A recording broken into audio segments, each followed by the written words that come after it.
Hello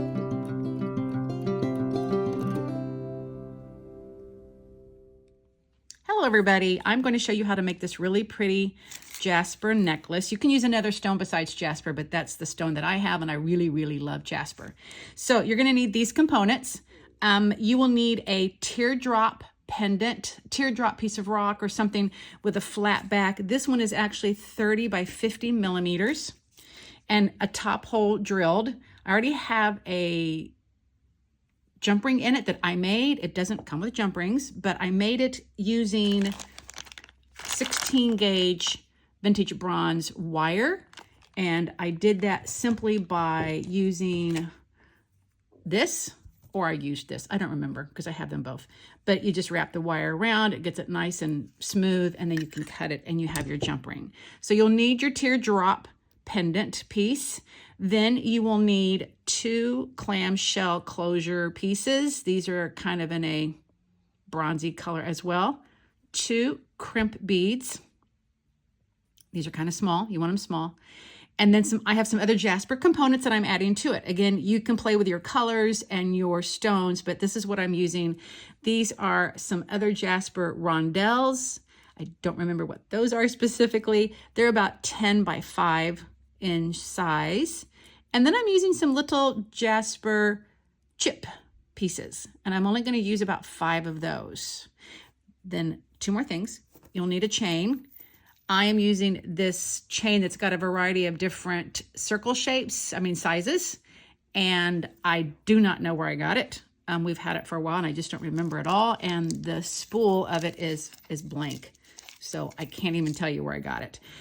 But again, it's got that bronzy look. I like that. And the one thing that I have learned while I cut some of these is because they have these little connectors between them, I don't cut those anymore. I just take my little pliers, usually my nose pliers, pull that up, and I can unconnect a ring without losing that connector for a smooth look in case I want to connect it to another piece later on. So in the end, this is all going to be the top and the back of your neck, okay? And these will be connected down here. So, and this works great. I made sure they were both on the small side. This is approximately 28 inches in length, 28 inches of chain, okay? The piece that I'm gonna do in the middle above the stone is gonna be about 2 inches long. So I wanted a 30-inch necklace before the pendant. Then you will need some beading wire. I'm using Soft Flex Medium. It's a metallic antique brass color, but it's close. very close to the color that I need. I'm not gonna fuss about that. So first thing I'm gonna do besides making the jump ring for that is I am going to, I think there's a piece I forgot to tell you about, but we'll find out about it in a minute. I need another jump ring actually. I can easily find one.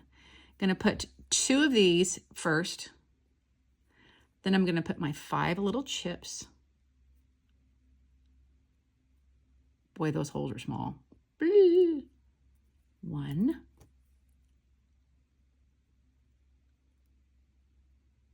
2. They have a little tight fit sometimes too, depending on the particular piece. 3.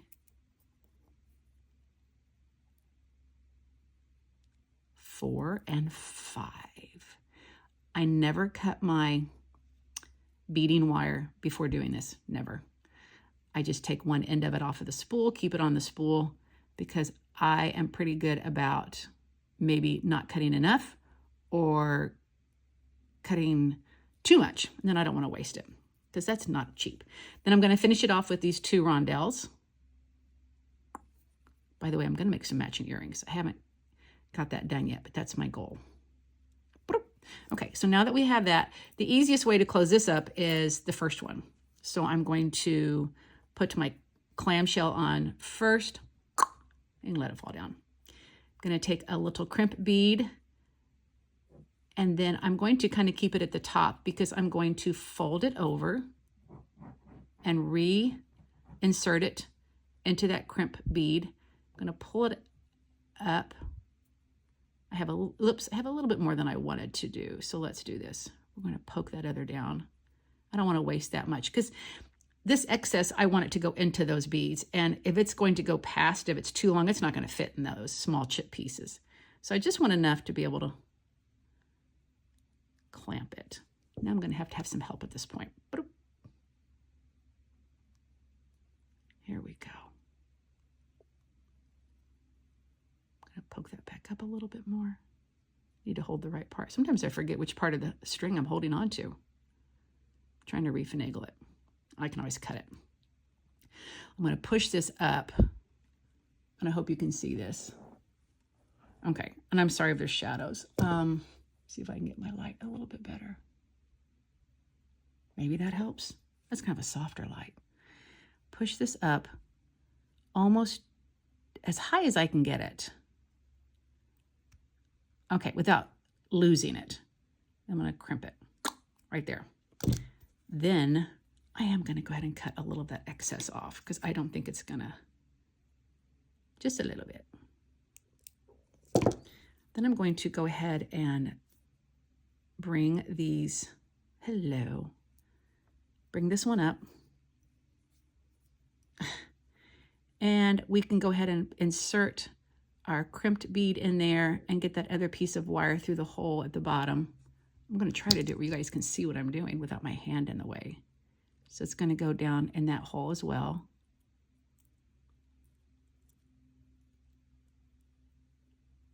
I don't know if I can do it without moving my hand around too much. So there it is. It's going through the bottom.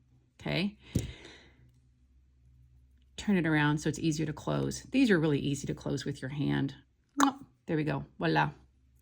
Now that being said, or that being done, I'm going to go ahead and bring up my beads that I had already put on and make sure that this little piece that's sticking out does go into that first bead at least. And that was perfect because it didn't come out any farther than that. There we go. So now comes the last one that I'm going to do, which is always the more pain in the bahootie. Oops, almost lost a bead. I've done that before. I've cut it too soon and there's a bead dangling around somewhere else. Usually give myself about, maybe 1.5 inches. Okay, now I can put that to the side. Put my clamshell on this piece.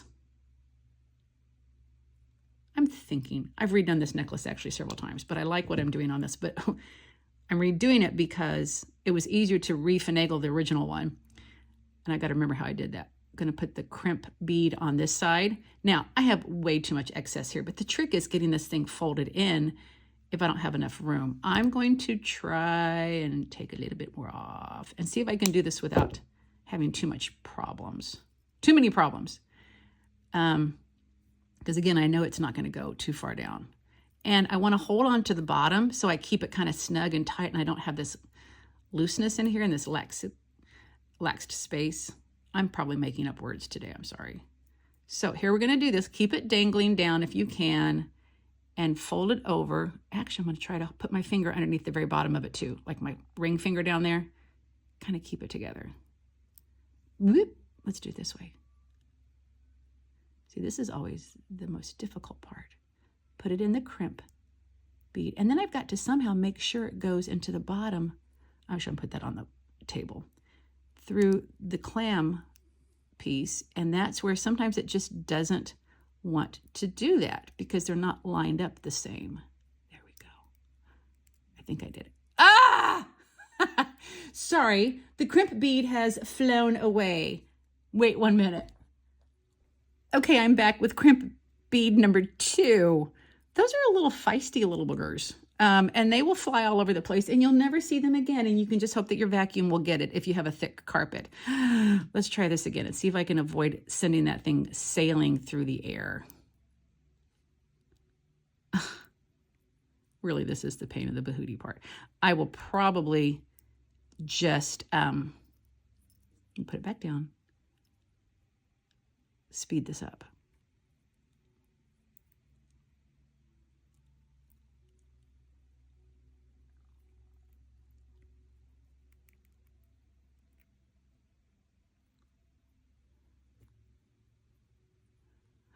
Okay, so what has happened is it didn't go into the bead, but I'm okay with that right now because that's okay. I'd like for it to have gone in the bead, but I don't think I can turn around and get that into the bead. We can try. Ooh, I did it. Sweet. Okay. Do a little bit more finagling with it. It never happens perfect the first time you do this. In fact, I lost some of my tightness in there. Okay, now we're getting there. I can feel it going down. Sweet. Gonna try it again. Put it as low as I can get it before I crimp it, but it's okay because I can always try to fold that over if all fails. Ooh, that's pretty much perfect. I'm gonna leave it. I'm gonna try to get in here and crimp that baby. Put it shut.